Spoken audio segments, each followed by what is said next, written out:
and this is one of the pictures taken by Alex Jones and John Ronson when they infiltrated Bohemian Grove a few years ago.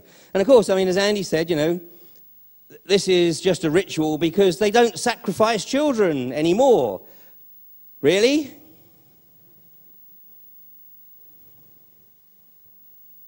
We just do it differently.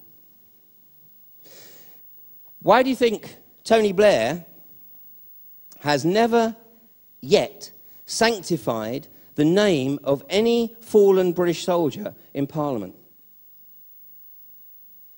Because to do so would acknowledge the tragedy of that death. But this is just sacrifice. And it will continue until such time as, you know, they really run out of troops. Which, by the way, slight aside, is why there are big moves in the US to unite Canada, the US and Mexico and establish the North American Union. One, because the dollar's tanking and going in the toilet. Great opportunity to wipe out the $10 trillion American debt, because if the dollar's worth nothing, 10 trillion nothings is not a great deal. So great way to wipe out the debt. But and they'll introduce the Amero. The Amero.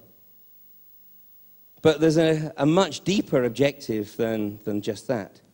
The objective is to bring Mexico into the Union so that the US military can bring the Mexicans into the US Army. And of course, what will happen is, you know, with the US, like the UK, with a falling birth rate, then the Mexican, with a rising birth rate, being a staunchly Catholic country, they will have another ready resource. I mean, Britain's done it before with the Gurkhas and with the Fijians on a smaller scale. Here is the opportunity for the US to tap into potentially an unlimited source of cannon fodder. 9/11. Wonderful theatre, absolutely wonderful theatre. But it still fooled the vast majority of the world. All we can ask, those people who have been part of the 9/11 Truth Movement for a number of years and those people who can continue to come into the 9/11 Truth Movement, all we can do is try to continue to point out that the physical evidence that is in the public domain does not in any way, shape or form support the official version of events. And to get people to take a look at it for themselves and come to their own conclusion. But it was the unique opportunity, obviously, for PNAC, the Project for New American Century, to launch their objective of attacking Afghanistan and Iraq. And of course, we know that these plans were drawn up a long time before 9/11.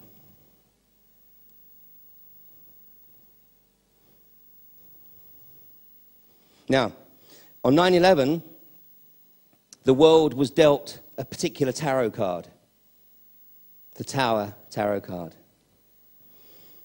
the 16th card in the major arcana. Look at the similarities between the Tower Tarot card and what actually occurred that day. The crown being blown off here, the top of the tower being blown, toppling, and then into dust. We have the falling man falling here. We have the blast of fire here. And even the foundations here looking very similar to what is at the bottom. Very significant. By chance? Or does somebody know what they're doing? What does the Tower Tarot card mean? If somebody draws the Tower Tarot card, it indicates that they're about to go through a very, very dramatic change in their life experience. It's the sort of card that somebody would draw, you know, when they're about to go through a sort of major upheaval in their marriage or their work environment, or, you know, perhaps about to go through the proverbial midlife crisis, which of course is the midlife opportunity reality, but still demonized as the midlife crisis.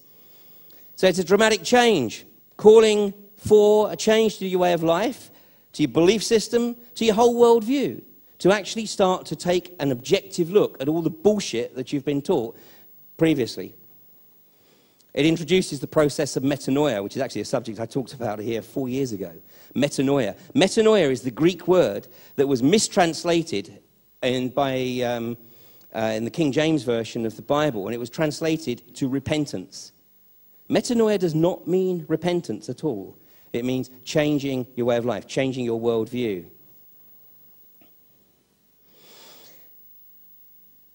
In July of 2005, the 6th of July, London was awarded the Olympics. The day before a very significant event.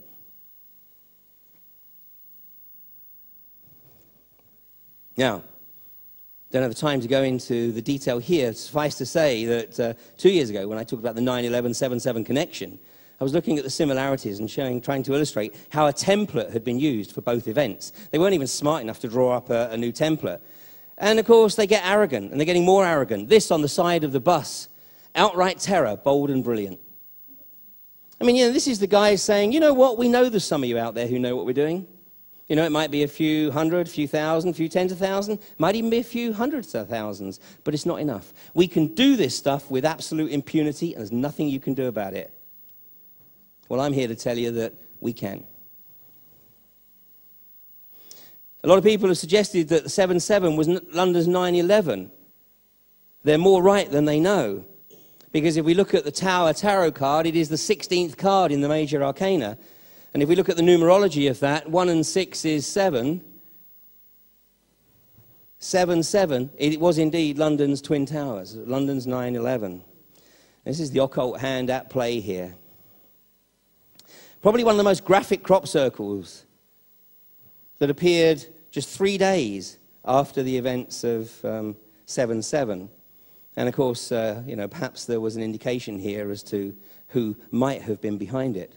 And when this occurred in 2005, we wondered what these scattered circles here were.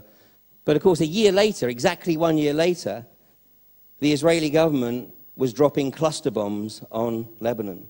So, was this perhaps advance warning of what was to come? Perhaps an indication of a Mossad role in the events of 7/7 and an Israeli government tactic to be used in Lebanon a year later. The Zionists of Israel, looking for their new Jerusalem, and I'm not talking about the Jewish people here, because not all Zionists are Jewish, but this is the Zionist flag. Of course, it is also the flag of the State of Israel. It is one of only 2 flags in the world that clearly states the territorial objectives of the political regime. And by the way, have you ever wondered why these are the same basic colors? Yeah? This is Zionism. This is the Penguin English Dictionary definition of Zionism, a political and military movement which established the independent state of Israel. The flag with the 2 blue bars was to state that the desire was to establish the greater Israel, i.e. between the 2 rivers of the Nile and the Euphrates. Funnily enough, there's a few other countries that have something to say about that. Just a quick reference here to the Balfour Treaty, because one of the major points of the Balfour Treaty is only 117 words, and this was, of course, Britain's commitment to do everything it could to help the international Zionists establish Israel as a Jewish homeland. But part of it said, it being clearly understood that nothing shall be done which may prejudice civil and religious rights of existing non-Jewish communities in Palestine, or the rights and political status enjoyed by Jews in any other country. Well, somehow they don't seem to have honored that part of the obligation. This is the West Bank. This is now the ghettos, the concentration camps that have been established by the Israeli government to keep the Palestinians there under control. Isn't it ironic that the Israeli government should be building these mass concentration camps? And of course, they're keeping the Palestinians from any access to fresh water. And as Paulden was saying, I share his opinion that the vast majority of people in the Middle East do not want this conflict to continue. I do believe that the vast majority of Arab peoples in the Middle East are quite ready to accept that there will be a permanent Jewish homeland in the Middle East. What they're not prepared to accept is the behavior of the Israeli government. And this is absurd. It's also obscene.